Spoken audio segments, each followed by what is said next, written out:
Welcome back. We're here again. Aren't you excited? I am exhausted. I'm always exhausted, and I'm... So 2 words that start with EX. excited and exhausted. Exhausted. They might be the same word.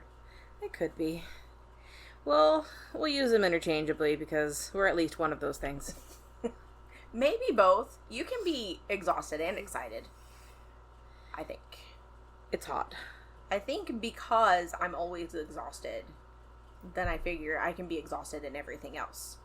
Just not exhausted and not exhausted. Because I've never not exhausted. Yeah, I don't know. I feel like my exhaustion sort of takes over all of my other things. And so I don't really feel the other things if I ever am them. Yeah. I wonder if people get sick of us talking about how exhausted we are. Well, maybe they would like to download our stuff and then we'll get a Patreon and then we don't have to be so exhausted. That's fair. Well, So if they're tired of hearing us complain about how exhausted we are, then they should help us out with that so that we can do this full time and then we don't have to do our regular job and then come do this. that's a good idea. We get on that. Okay, so we went on an adventure this weekend. We did. We went over to Tucson, Arizona. To Arizona. And we saw some giant cactuses. Yes, we did. We saw some giant cactuses in person for the first time. And they had pretty flowers on the top. They did have pretty flowers on them. And we did not see any rattlesnakes. Did not see any rattlesnakes or Gila monsters or giant scorpions. No. We saw one turtle, but it was in an enclosure. Yes. It wasn't even a wild. We saw lots of lizards, though. Hey, you know, including some jacked up lizards that were trying to fight each other and possibly us. And do push-ups. Yes. To show us how cool their push-ups were. They kept doing push-ups every time we got near them. Yeah. Or they got near each other. And then they would, like, come at us, and I was fairly certain we were going to get attacked by some lizards. Yep. But then I think the birds took care of them. I think so. And I tried my darndest to call a Gila monster. Yeah, apparently they don't come to... Here, Gila monster. Hey, Gila monster, Gila monster. No, they don't do that. Yeah, apparently they don't respond to that.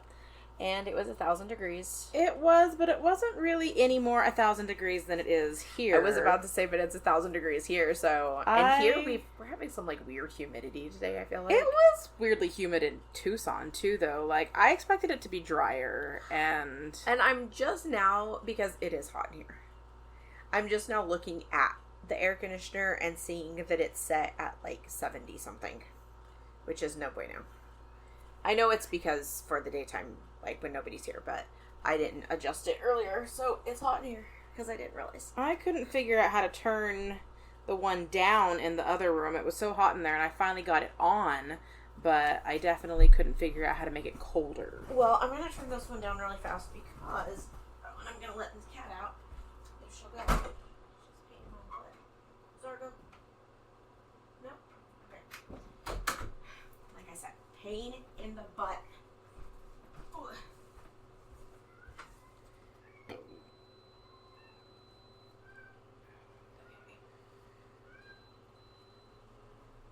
It's on high, and it's on 66. Maybe it'll cool off in here.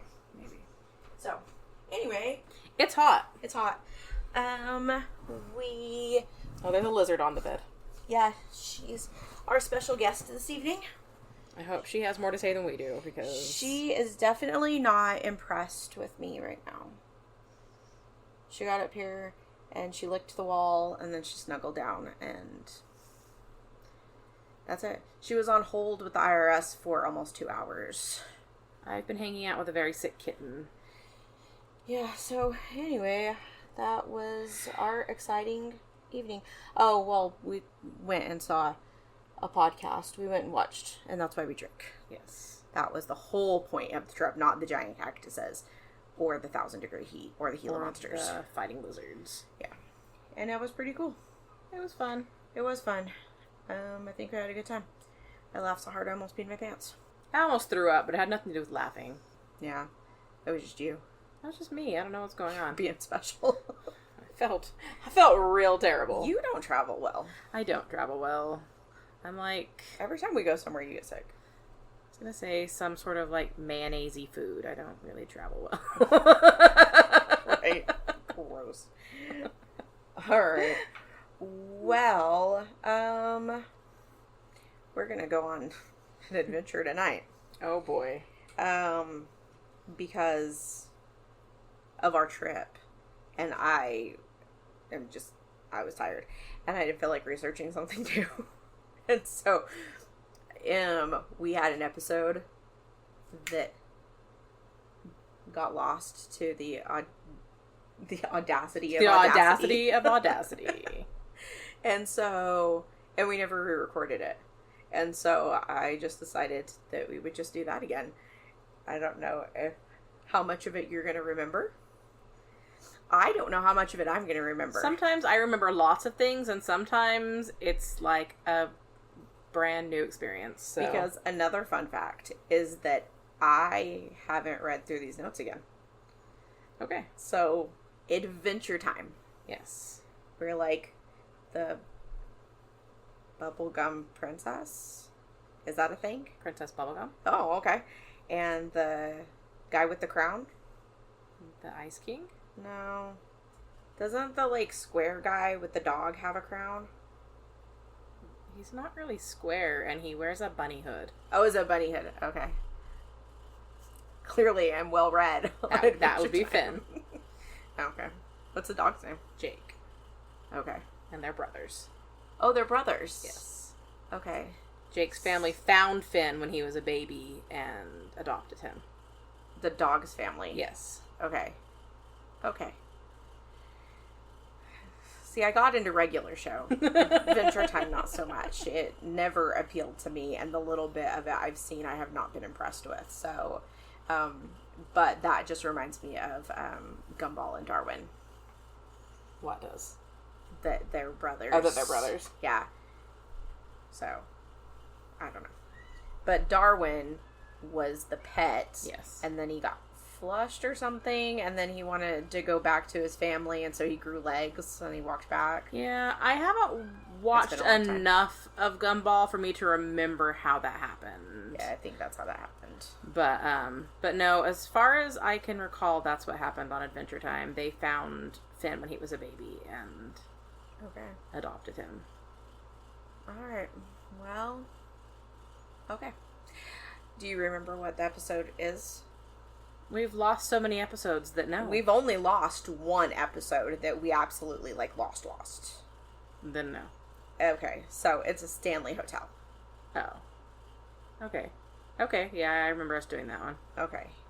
So, the Stanley Hotel is located in Estes Park, Colorado.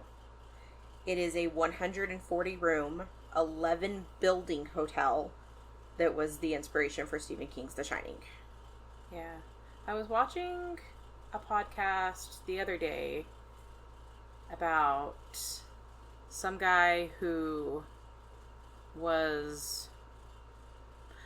had murdered two of his wives, or probably murdered two of his wives. I can't remember if they ever, proved it. Yeah. But, one of them he pushed off a cliff in Estes County. Fun. Well, there's plenty of cliffs to do that. Mm-hmm. Yeah. Yikes. He claims she fell off, and... Sure she did. But you never know, because remember the people that were in front of us at Joann Fabric that one day, just casually talking about some guy walking off of a cliff. Yeah, but we didn't hear the rest of the story, so we don't know exactly what happened there. Then they walked away. They walked away in the middle of an amazing story that they were not telling us, so that's partly why they walked away in the middle of the story. But you can't start a story like that and then just walk away. We're invested here. I feel like if we had not been waiting at the fabric counter and it was then our turn, I would have followed them through the story. Right. I need to look at everything you're looking at. You should have just followed them anyway. There were two of us. That's true. One of us could have handled the fabric. I probably should have handled the fabric. You're better at remembering things. I would have got back to it and been like, There was a cliff and some guy walked off of it. You would have been I don't remember what else they said about why the guy walked off the cliff. And you would have been like, we literally That was the amount of information that we already knew. So it would have been better for me to tell them some random amount of yards of fabric you needed. Yes. So there's a hotel in Estes County, in Estes Park or whatever. Estes Park, yes. And it inspired Stephen King to write about The Shining. Yes. Okay. So let's start with how the hotel came to be. Okay. Freelan Oscar Stanley is how it came to be. Well, that's probably why it's called the Stanley Hotel. Yes. If I had to wager a guess. Possibly. So he was born in Kingfield, Maine in 1849. So, just a minute ago. Not too long ago. The other day. Yeah. When he and his twin brother Francis were children, they proved to be little inventors. And when they were 9, they learned how to refine maple syrup and sold it. So, different children than we were. I was going to say, I didn't quite do things like that when I was 9. I just, put dirt in a pot and called it witch soup and, Yes. Uh-huh. I was about to say we played in the sandbox, but you went more specific with it, and that's fine. I didn't, I would pick random leaves and stuff out of the yard and put them in some water and some dirt. Yes, and make some soup. And make witch soup, but, Or we were in the swimming pool or sliding across a piece of plastic in the backyard. But, no refining maple syrup. No refining maple syrup. The next year, they began building violins. So again, still, I didn't start building violins until I was well into my teens. That's right. They started with toy violins, and they soon progressed to real violins. Do you remember the name of someone who makes violins? A violin maker. You're so smart. A luthier or a luthier? I don't know which one it is. You don't even know what they're called. Well, it's Luthier, and so I figure, dumb girl luthier, fancy girl luthier. Yes. They also make guitars and other stringed instruments, this type of person. Freelan sold his first violin when he was 16, and he continued making violins until his death. So he was a man of many trades. All right. Selling syrup, making violins, maybe having hotels. I wish I had any marketable skills. Right. Let alone many marketable skills. Dude, I love it when mom is all, I've got a great idea. Figure out how to make it and market it. And we're both just like, absolutely not. In your history with us, when have we ever had the gumption to do anything? No. And then she'll be like, but you have a degree in marketing. I'm like, sure I do. On paper I do. That I obtained literally 18 years ago. And did nothing with afterwards. So, yeah. So, no. I barely can teach children how to do math, and I do that every day. Yeah. So, anyway, in 1883, Francis, who was the twin, created, I guess they're both the twin. Each of them is the twin. Yes. Like the Quagmire triplets, yes. But there's just 2 of them. Yes. Okay. The 2 triplets. Okay, so Freelan is the main character. Is the hotel guy. Yeah, the hotelier. And the other one is not. The other one is the twin. He created a machine that did something to make it easier to make the plates that were used to develop pictures, which sped up the development process. Okay. So, I don't know the language, so we're just going to leave it at that. He did other stuff. And he later sold the company to George Eastman. Eastman Kodak. Yes. He came out of the East to do battle with the amazing Rando. Yes. Yeah. Yes. Oh my gosh, I saw some, I think they were actually spectacles, not like sunglasses, but like actual glasses. And in the bottom of it is the like silhouettes of Mystery Science Theater guys. I feel like you wouldn't really be able to see that as the wearer of the glasses. No, but everybody else would and know how cool you are. I feel like most people wouldn't get it. Well, you know what? The people who matter would. I don't want to know you if you don't know. Okay, yes. So the founder of Kodak. And for all of you tiny babies out there in the universe, Kodak was like a film/camera maker. Because in the old days, we had to put film in a camera to take pictures. And then you had to go to Kmart and have it developed. Yes. Specifically Kmart. And now I tried to develop film that I found, and it was $1 million to develop it. Yeah. Or like 40. But as much film as I developed as like a 12-year-old, oh yeah, I know it didn't used to cost that much. Oh no, it was definitely a cheap thing to do back then. If I had $40 when I was like 12, I was rich. Yes. Okay, so anyway, this was after Freelan, the other twin, had tried his hand at being a portrait artist. So these guys are just out there doing all of the things. I wish I could do anything. Every possible thing. I had the energy to even attempt to do a thing. You know what? You crochet boobs. Sometimes I do. And you origami boobs. So any boob-related craft. I'm really good at crafting boobs. This episode is pure chaos. This episode was pure chaos the first time we did it, too. About totally different things. But we're chaotic when the Stanley Hotel is around. I think it's the ghosts. Yes. So then these Stanley twins moved on to automobiles. And specifically steam-powered engines, which I kind of feel like my life would be better if my automobile ran on steam and I didn't have to pay for gas. So they created something called the flying teapot. Okay. Which could reach speeds of up to 35 miles per hour. Be impressed. Sorry, I was thinking about something.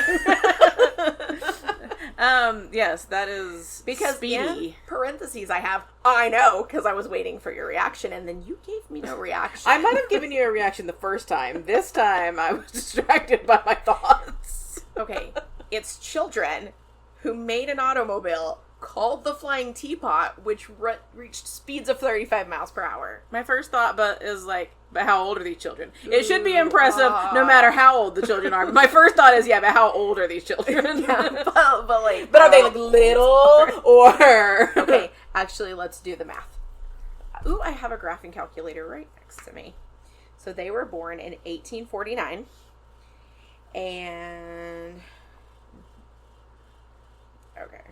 So, just kidding, they're not children. Because they were born in 1849. In 1883, when they were making the Kodak plate thingies, they were 34. Yeah. So not children. Not impressed at all. Not impressed at all. You know what? I'm impressed that they invented something called the Flying Teapot. Okay, so this was later named the Stanley Steamer. And I'm sure that at this point, the last time we recorded this, we sang the Stanley Steamer's theme song. Who knows? Yeah, because in parentheses after that, I have the words, isn't that a carpet cleaning company now? It is a carpet cleaning company. I wonder if it had been long enough since the, copyright or something, the registered trademark, whatever, had happened, because that seems like it would be, trademark infringement. Yeah. But since this was in, the 1800s, probably. Yes. Early 1900s, because the next line says, in 1906, they set a world record when one of their vehicles reached a speed of 127.6 miles per hour in 28 2/5 of a second. Ooh. Yeah. So, apparently you're more impressed with that than the Flying Teapot. Yes. So just a little faster. I have a need for speed. Yeah, You drive like a grandma.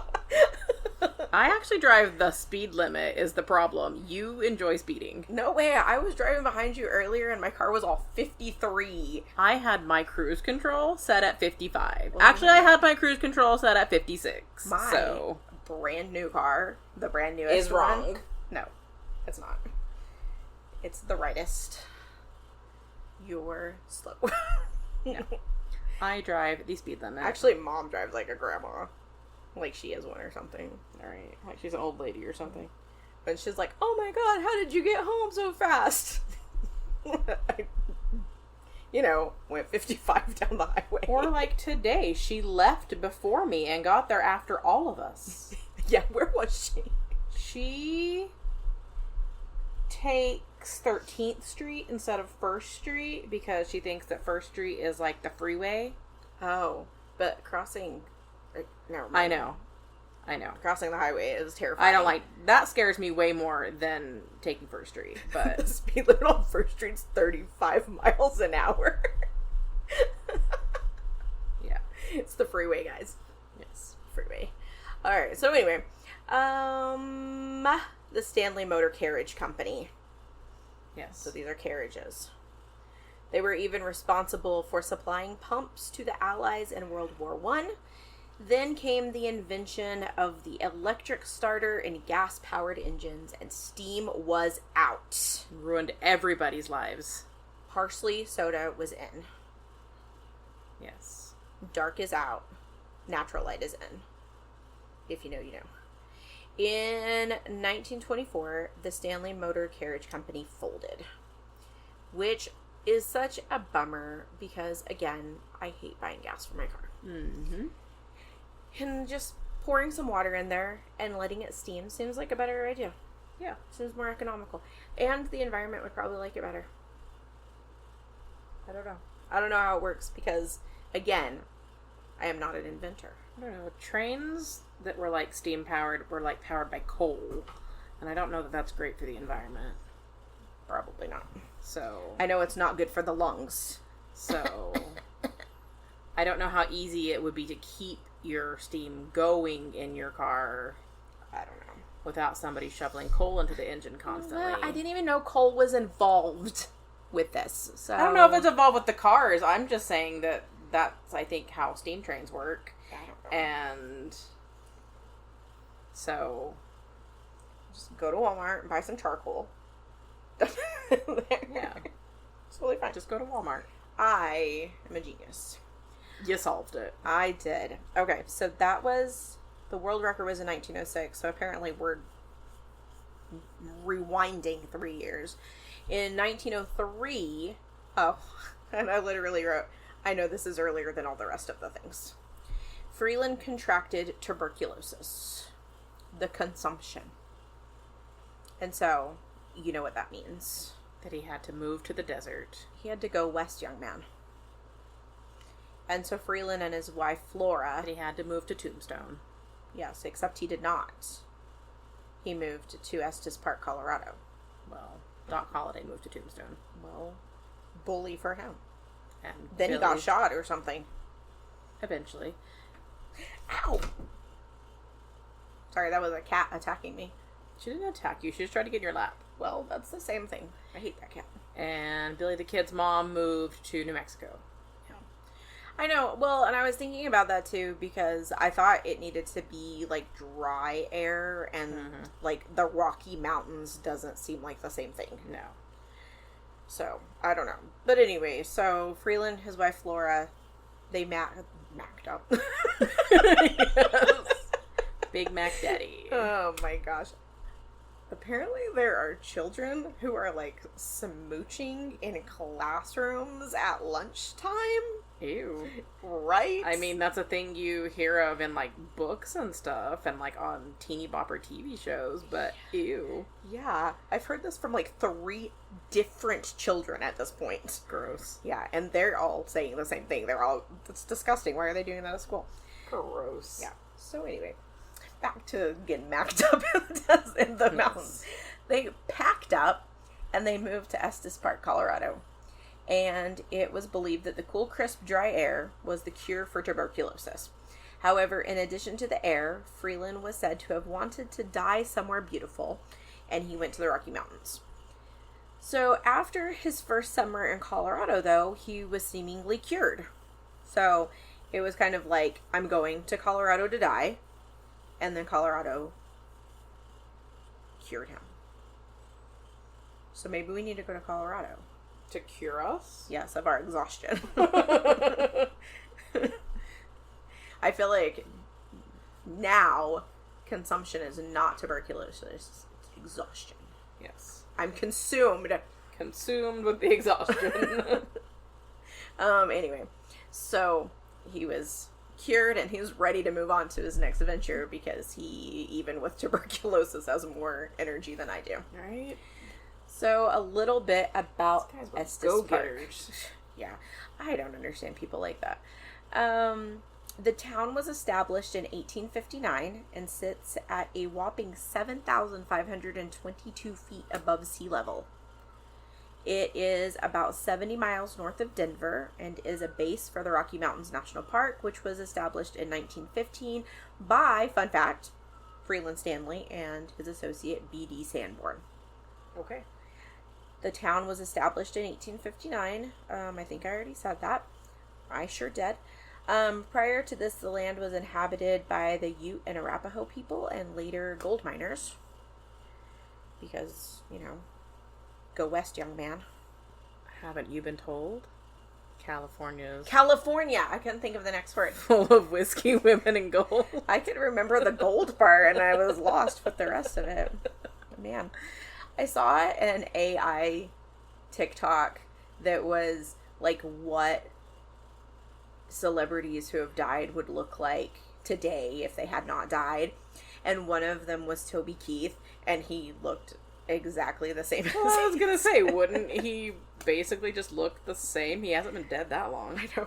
Because, it's not like he died, decades ago. Like, Paul Walker, had some wrinkles and stuff, and Tupac, just, looked older and stuff. But, Toby Keith just looked exactly the same. So, well, he did die, the other day. Right? Yeah. I don't know why they included him in that part of it. So silly. In 1872, the Irish Earl of Dunraven discovered this land. Yes. Yeah. Quote, discovered it from the people who were already living there. And he said, mine, and established himself some private hunting grounds after receiving 8,000 acres of land through the Homestead Act. Yeah. Because you know how we roll. We just say, mine. Except now. Now if I, walked up to somebody's house and said mine, they just shoot me. So, that seems unfair. So... If it was good enough for our ancestors. Right. So this is why I'm not allowed to teach history. I am relegated to the mathematics department. So... And you still get in trouble for being woke. Facts. Yeah. It's just so funny when, you get in trouble. Well, I mean, I didn't get in trouble for this, but, you have the potential of getting in trouble for telling some kid to stop, being racist or bigoted toward another kid. It's insane. Moving on. Yeah. Okay, so, my personal opinion is that, this land wasn't anyone's to give to anybody. Exactly. And it wasn't anyone's to claim as their own. No. And also, people already lived there. Yes. And so, the Earl of Dunraven sucks. Yes. And the government who, quote, unquote, gave him 8,000 acres of somebody else's the Homesteading land. Act. Yeah, they also suck. So, he built a hotel on some of this land, which he named the English Hotel, which I thought was weird, because I thought the Irish and the English hated each other. Right. At least, as far as Young Guns has taught me. And the hotel failed. Surprise. And he had many disputes with the local mountain men, probably because he told them that they couldn't be on his property. Yes. And he split town in 1882. He sold 6,400 acres of this land to Freelan Stanley in 1905, which, again, it was not yours to sell. It was already somebody's. And you stole. But whatever. So Stanley used that land to build the town of Estes Park's first hydro plant, which was along the Fall River. And with this hydro plant, he provided electricity to the town for free, only charging them for light bulbs. I wish Xcel Energy would only charge me for light bulbs. Wouldn't that be nice? It would be grand. In 1907, Stanley began construction on the Stanley Hotel. His idea was to bring comfort and elegance to people coming to the area for their health or for relaxation, and it was about 25 miles from the nearest railroad station. And so, I don't know if I say this later, but I'm remembering it right now. Because it was 25 miles from the nearest railroad station, I almost said radio station. Yes.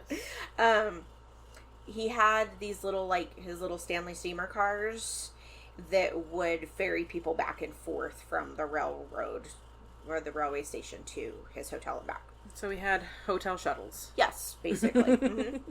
And he and his wife were from the East Coast, so they were we're kind of in the middle of nowhere, and decided to try to build something that I guess was more like societal, like you would have found on the East Coast, than out in the middle of the Rocky Mountains. Yes. So the hotel is built on 142 acres and was originally 84 rooms. So according to U.S. Ghost Adventures, not to be confused with the Ghost Bros, and there were 398 electrical light fixtures, 90 phones, in-suite bathrooms, and 4 electric trunk lines installed in the new hotel. The hydro plant provided electricity to the hotel for their lighting, heating, and cooking needs. At the time, the hotel cost $500,000. Today, that is an insane $17,340,934.07. That 7 cents just sets it over. That's where I would have said, absolutely not. It's too much. Bring it down to $17,340,934. Even. Or I'm walking away. Or we don't have a deal. That's right. So, as I said before, it has 11 buildings, including the main hotel, a concert hall, a carriage house, the manager's cottage, a gatehouse, and the lodge, which is a smaller bed and breakfast that used to be called the Manor House. The grand opening was held June 22nd, 1909. It played host to 150 druggists from the Colorado State Pharmaceutical Association. Yes. So, pharmacists, as we may call them now. Freelan had some of his Stanley steamers. Oh, this is where I was talking about that. Had some of his Stanley steamers that were now called mountain wagons. Ooh. Stationed at the rail station to taxi his guests to the hotel.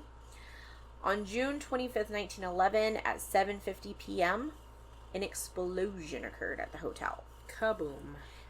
Yes. In fact, that word is written farther down in this paragraph. Oh. Yes. We'll get there. I just see it, jumping out at me. So, Stanley had installed a gas generator to power gas lamps in the guest rooms in case the electricity failed. And he should have known better, because gas was what put him out of business the first time. Yes. So, the morning that this happened, the electrical plant was having some kind of an issue, and so Stanley instructed the staff to activate the gas system. This pushed gas through lines in the hotel, and this was the first time that they had done this since they had been installed.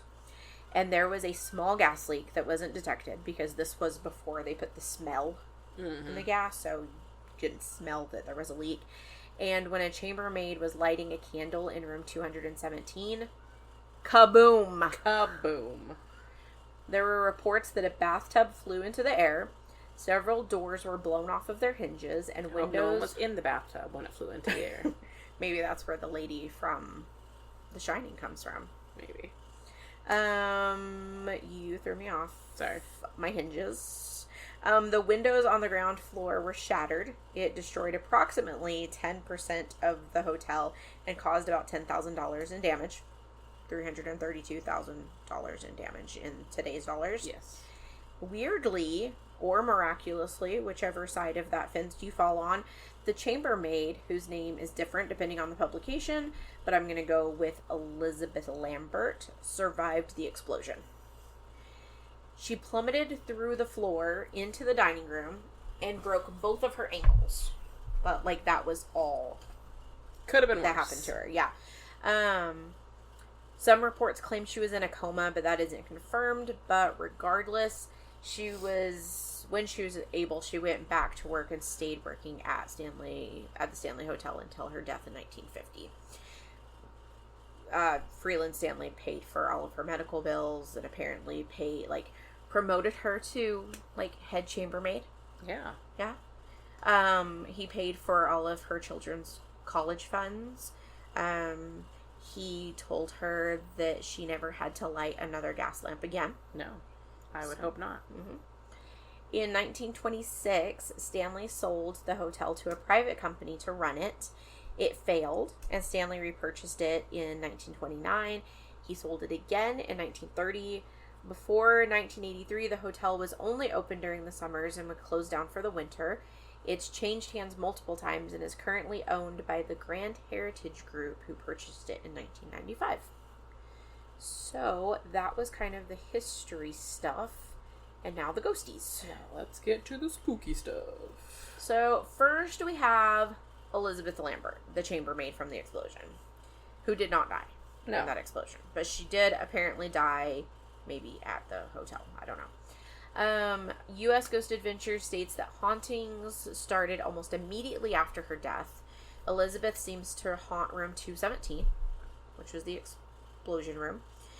That's what they should put a plaque on the wall that says explosion room. Yes. She seems quite the prude.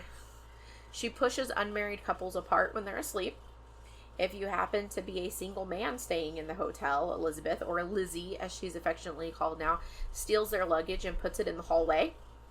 She also packs or rearranges guests' belongings and cleans the room. So, I mean, at least she's a helpful ghost when she's not, like, kicking you out of your room. She's not showing you the door. Yeah.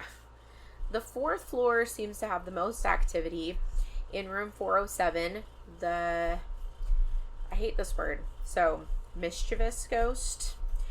I don't know why, for some reason in my head, I always say mischievous. Some people say mischievous. And so I was like, why do I say it that way? Because if you look at the word, it is not spelled like that. No.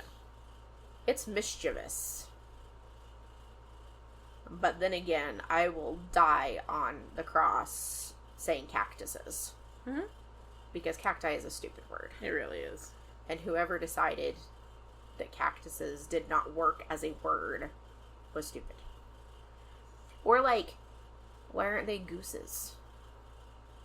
Why are they geese? Because multiple mooses are not meese. They're also not mooses, they're just moose. Welcome to the English language. But horses are not horsi or heese. They're horses. It's also not a goose or a moose. I know, but it still ends in S-E. I don't know. But mouse is mice. And yeah. So, I will pluralize all of those words. Or, like, whenever I called 911, or not 911, but the police dispatch that one day, and I told them that there were baby cows running down the street, and the lady was all, oh, calves? I was like, no. No baby cows. They're baby cows. Or the baby version of cows. Let's be so for real right now. I forgot that they had a word. There was a whole word for baby cow. But also they're baby cows. Okay, tangent over. Fourth floor, mischievous ghost of an Irishman plays pranks on people. How they know he is an Irishman, I could not tell you. I don't know if it is because he has red hair and wears a shamrock in his hat. And little buckled shoes. Or speaks to them in an Irish accent. I don't know. It doesn't say why they think he's Irish. It just says that he's an Irishman. So in this room, guests report their blankets being tugged, which for me is absolute no thank you. And moves their stuff. I also saw a report that he was, quote, an enraged Irishman. Again, no idea how they know he's Irish. Oh, I did write in the next line, unless people have gotten EVPs or something and there's an accent. I was going to say, he might talk. Yeah. Perhaps. But enraged is also quite different from mischievous. I suppose you can be enraged and mischievous. I suppose so. But you hear, oh, a mischievous ghost, and you think, oh, it's like just a silly little guy. And then you hear enraged, and you're like, I don't really want to deal with that guy. So, I don't know. Sometimes the lights flicker, and he pulls people's hair. Like that video you showed me earlier. Yeah, where the girl's hair was just like flooped up. And she was just like, what's going on here? He's also believed, or not maybe also, but he is believed to possibly be Lord Dunraven, the dude who stole the land from the Native Americans. Okay. In room 428 is the, quote, silent cowboy.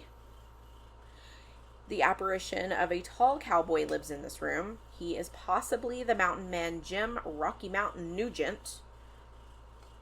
Not to be confused with Ted. This guy was a famous outlaw before Colorado became a state. His ghost is seen near the bed or sitting in the corner watching the guests.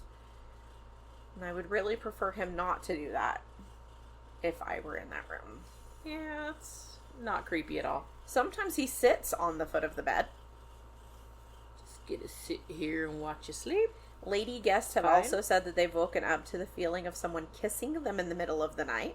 Don't be creepy. I know, not cool, silent cowboy. Consent. Right? She doesn't know you. You may be a ghost, but consent is still key. Yes. Also on the 4th floor, people report hearing children laughing and running and whispering, which I always say children ghosts are the creepiest. I don't know why. We talked about this the other day, I think. Yes. Because we said that people say that the sound of children's laughter is one of the, most joyful sounds, but, if they're dead ones. If they're dead, we don't want to hear it. They're worse than dead grown-ups laughing. Yeah. Yeah, so Freelan and Flora Stanley are also seen hanging out. Flora is mostly seen or heard in the music room, which was built for her. People will hear the faint sound of a piano playing. Incidentally, Flora also died in the hotel after suffering a stroke. Freelan is all over the place. He's a busy man. He is very busy. He probably has a whole workshop where he's just building stuff out there all the time. He's probably like, guys, look at this cool invention. And then people don't even see him because he's dead. He's dead. Sometimes he's hanging out in the music room with his wife. It is reported that people will see his face in reflections in the lobby. Sometimes he's seen in the ballroom, which leads me to the next ghost or ghostes. Many people... Ghost eye. Ghost eye. I'm moving out. That's only fun when you're calling your students Dean Guy. Yes. Yeah. So many people have reported that they hear parties happening in the ballroom. They'll hear glasses clinking and laughter, but no one will be in the ballroom upon inspection, which is kind of a running theme through The Shining. How much experience do you have with The Shining? I think I've seen it once. Oh, so sad. Like the original one? I think so. Oh. I've seen the newer one too, but I think I've only ever seen it once. Your life is hard. I don't watch a lot of stuff. Yeah, but you should read The Shining. I also don't read a lot of stuff. Yeah, but you should read The Shining. Like, I read it at least once a year. My finger hurts. Your pinter hurts? My pinter hurts too! Is it the same kind of pinter hurt like mine does right there? No, mine's one of those, weird nail things. Oh, I hate those. So my finger's, swollen and sore and... Yuck. It's really bothering me, because anytime I touch my finger up against anything, it hurts really bad. Yeah, we've also been talking about fingernails a lot on this podcast. So. We live a very complicated life. Apparently we do. Anyway, so perhaps one day you should read The Shining. Okay. Alright, so... Now that you've got that out of your system. Maybe you have. Okay, the last Excuse me. The last ghosts I'll mention reside in the concert hall. The first is named Lucy. The story goes that prior to the current owner's purchasing of the property, this concert hall had a large hole in it. Okay. Yeah. A woman named Lucy, seeking shelter, got into the building and lived in it while it was for sale. When the property was purchased in 1995, she was found and forced to leave. It is believed that she froze to death. Her ghost, of course, haunts the concert hall. People will hear a woman whispering. She messes with flashlights. Well, ask me to leave now. All right. I ain't going nowhere. Yeah. Go get one of those ghost sucker-uppers from... Yeah. Ghostbusters. Oh my god, I need a nap. Okay. I got myself sniffling again. And I try really hard not to do that. Because then I have to edit them all out. Yes. As well as I can. But if, like, we're talking and I sniffle, there's no getting it out there. I think that the people that listen to our podcast are aware that we're humans. What? We haven't been able to conceal that fact. And so... That's right, because if we were not humans, we would be smarter than we are. And way more interesting. Okay, so Lucy, she messes with the flashlights. And apparently a photo hangs in the lobby that shows a guest in the concert hall. And in the picture, you can see a woman who wasn't actually there when the picture was taken. I could not find this picture. I did not look again. But at the time, I could not find this picture. Lucy is joined by two former handymen of the Stanley Hotel named Paul and Edward. Are you looking for the picture? Of course I am. These guys are cranky. They're cranky ghosts. Yeah. Paul suffered a heart attack in the Stanley and died in the car on the way to the hospital. I'd be cranky too. Yeah. He didn't even get to go home. He was just like died at work. He yells at people to get out of the concert hall, enforcing a strict 11 p.m. curfew that aligns with the concert hall's closing time. Edward is usually found in the front of the building working on the building, I guess, because guests will report loud bangs from that area. I saw something saying that he was meaner than Paul, but other than the fact that he, like, bangs on things, I didn't see anything else that he did that was cranky. There's also a pretty famous picture that was taken by a guest from Houston named Henry Yao. And he was taking a picture of the grand staircase, and in the picture at the first landing, you can see what looks like a person standing there. And I know I did show you that picture whenever we were doing it. And again, because I am who I am, I did not go back and watch the Ghost Bros episode of this, so who knows what shenanigans they got into. Oh, you know what I think? Because I think that I did not watch it, but, oh, never mind, I have it down here, I'll talk about it in a minute. Did you find that picture? I'm trying to decide if I found the picture. Yeah. Because the first version of this photo that I found was very much in French. Ooh, oui, oui. And so we also speak French a lot on this podcast. Yeah. Well, we're very worldly. Sure are.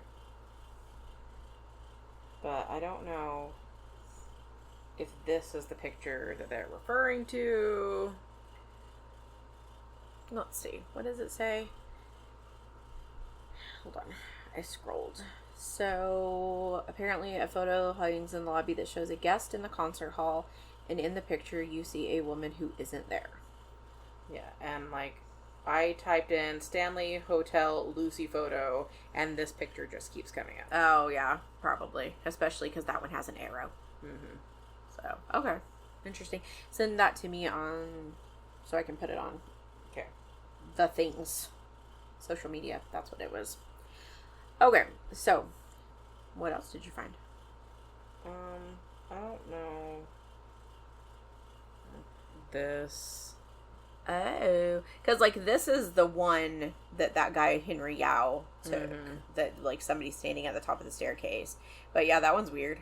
Yeah. But that one just looks like a little kid coming down the stairs, and it's, like, a blurry picture. Mm-hmm.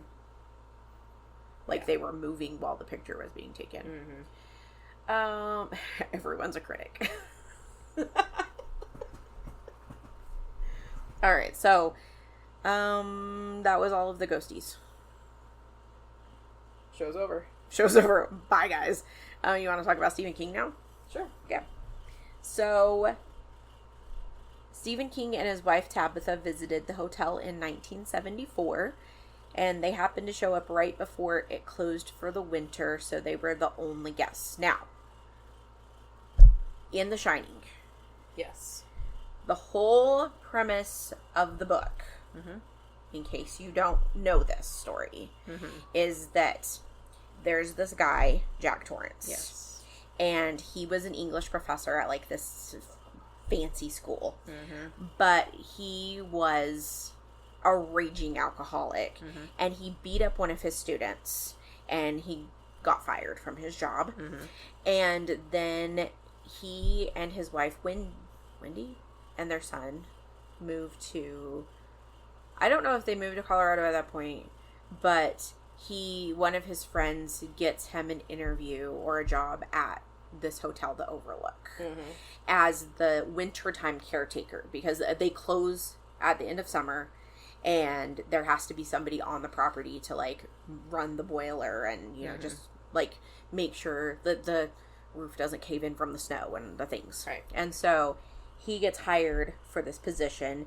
And so he and his wife and his, like, little bitty son are living in this hotel. But then ghosty, terrible things happen. Right.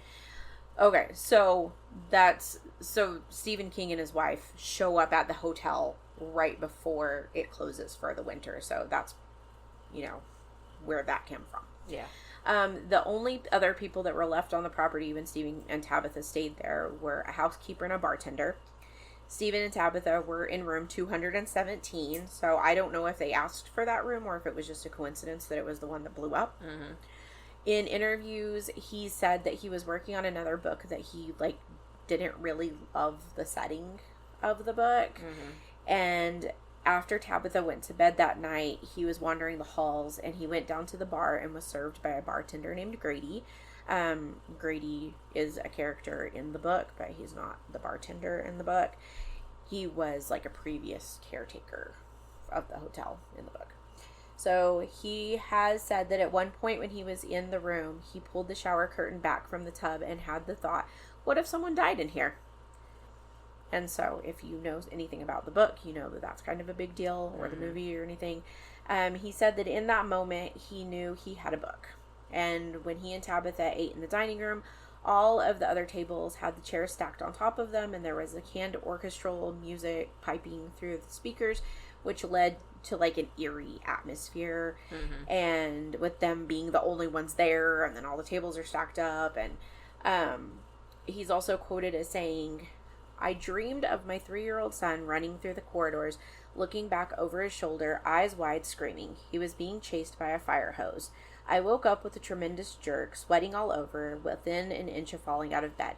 I got up, lit a cigarette, sat in a chair looking out of the window at the Rockies, and by the time the cigarette was done, I had the bones of The Shining firmly set in my mind. And there is a scary fire hose in The Shining. Fire hoses are pretty scary. Well, because in the hotel, and I don't know about the Stanley Hotel specifically, but in the Overlook, since it's an old hotel, which this is, obviously, they didn't have proper fire extinguishers, and so there were hoses, like, connected to the water system, like, rolled up in the, like, against the walls, and that was used as the fire extinguisher system. So, lastly, the Stanley Hotel has been featured in many movies and TV shows. The Shining miniseries from the 90s was filmed at the Stanley, which I feel is, like, surpasses the Stanley Kubrick one. I do not care for the one with Jack Nicholson, and I know that's not a very popular opinion. But I think part of that was because Stephen King did not really like the Stanley Kubrick one either. And so whenever, like, I guess in the 90s, he decided to remake the movie himself. And the original movie was filmed somewhere else, like some other hotel, and, you know, like, shot all over the place. But Stephen King shot the miniseries at the Stanley Hotel. It was also a filming location for Dumb and Dumber, which I have not seen Dumb and Dumber since it was brand new, so I don't remember this. I believe that we had this conversation last time, and I told you that I think it was, like, the hotel that they went and stayed at with a girl that one of them was, like, dating. Oh, okay. And her family, and they were, like, hoity-toity people, and obviously the guys from Dumb and Dumber are not. What? But they had the fancy suits. Yes. No, like, fancy suits, the most annoying noise in the world, and singing Mockingbird, I think, are the 3 things I remember from that movie. Nothing else. Because even when I was, like, 8, I thought it was stupid. It's a pretty dumb movie. But, I mean, it's in the name. There is a report that while filming the movie, Jim Carrey requested to stay in room 217 because it was supposed to be haunted. 3 hours later, he ran out of the room scared, but he has never said what happened whilst in the room. Top Chef filmed an episode during a season when they were going to various locations in Colorado. It's also appeared on Ghost Hunters and Ghost Adventures. And like I said, I did not go back and watch Ghost Adventures. I'm sure that I've seen it before. But I did see a still of our dear friend Zach walking around with an axe. And as far as anyone knows, no one was murdered with an axe in the building. It was strictly a Stephen King Shining thing. And so that apparently is that. I didn't even finish that sentence. There's no period. No. It's like a Gen Z or something. Just done. Just didn't even put anything It's embarrassing there. if you put a period at the end of that sentence. Isn't that weird? Isn't it weird that grammar and punctuation is, like, aggressive now? Yes. So when I had that kid send me that message asking if I would just, like, give him a grade, I called Amy and I was like, telling him absolutely not too aggressive. And then she was like, well, I guess you could just say no, but don't put a period at the end. And I was like, but he needs the period. Depends on whether you put a period on it because or a no is a complete sentence. The Olsen twins told us that. So, anyway, maybe we won't lose that to the audacity of audacity. I guess we'll see if the ghosts eat it this time. I guess so. Well, what else? I discovered earlier that there is a couple in Deming, since we just drove through Deming the other day,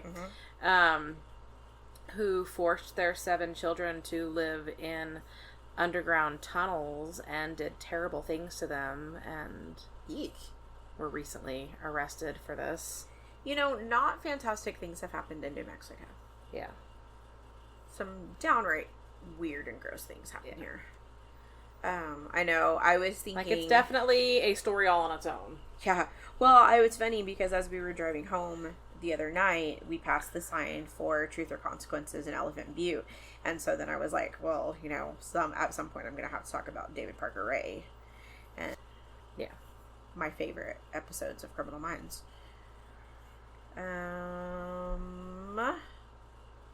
There's all kinds of crazy stories that you could get from here.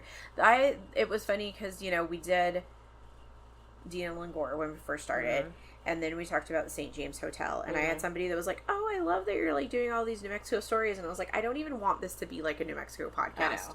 But I had, you know, considered when we first started talking about it, just, like, how much we could do that was, like, you know, local. Yeah. Well, and then you did the Lonnie Zamora thing, and that was also... New Mexico. Yeah. And so, like, we could make an entire podcast that was just things that happened in New Mexico.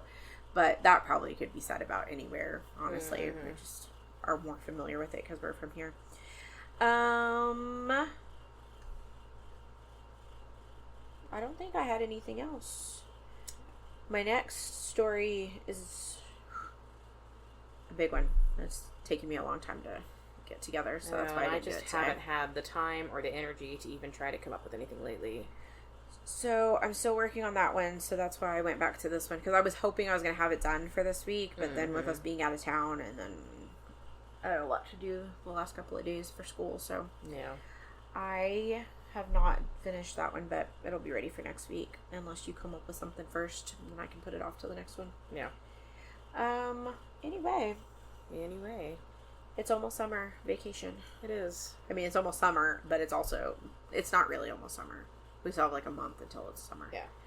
But here it's almost summer. But we have a week until summer vacation. Yes. And that's all this little math teacher lives for. Mm-hmm. All right. Well, social media. We have some. It's at twistedandmysterious. We also have email at not at. Wow, that's not how email works. That's not where the at goes. I mess it up every week. I don't know what it is. So it's like I'm Gen Z again, and right? I don't know how email works. I don't know how email works. Like when they send you an email and the entire email is in the subject line. Yes. Like, friends. They don't understand that there's boxes for different things. You were literally raised with technology in your hand. Like, you were born with an iPhone. Uh-huh. Yeah. Anyway. So, email twistedandmysteriousPodcast at gmail.com. You can send us stuff there. You sure can. And you can send us stuff on our DMs. Yeah. And slide right into our DMs. As the youth say. Yeah. Yeah, that's where I'm at. I am gonna... Ooh, it's not too late. No. It's only like 9 o'clock. We got home early today. Okay, well, I'm gonna go and do other things now. I'm gonna go hang out with a sick kitten. Gross. Yeah. It's not my favorite thing. Like, not gross, because kitties aren't gross, but kitty season sucks. Yeah. I'm tired of it already. I'm gonna hang out with a cranky lizard. She's just seeping. They're so pretty. She's just the best one. She's just seeping, dreaming about doing push-ups. So I don't even do push-ups. How dare you? I'm dreaming of eating worms. Yeah. Big, juicy worms. Big, juicy, crunchy worms. Yeah. Okay. Well, I guess that's all we have this week. We'll tell you some more creepy stuff next week. Perhaps. And we'll catch you on the flip-flop. Yeah. As the youth say. As the youth say. I do tell the youths those things, and then they look at me like I'm a crazy person. Yes. So, as always, remember that people are gross and don't get murdered. That's right. And see you next week. Bye. Bye.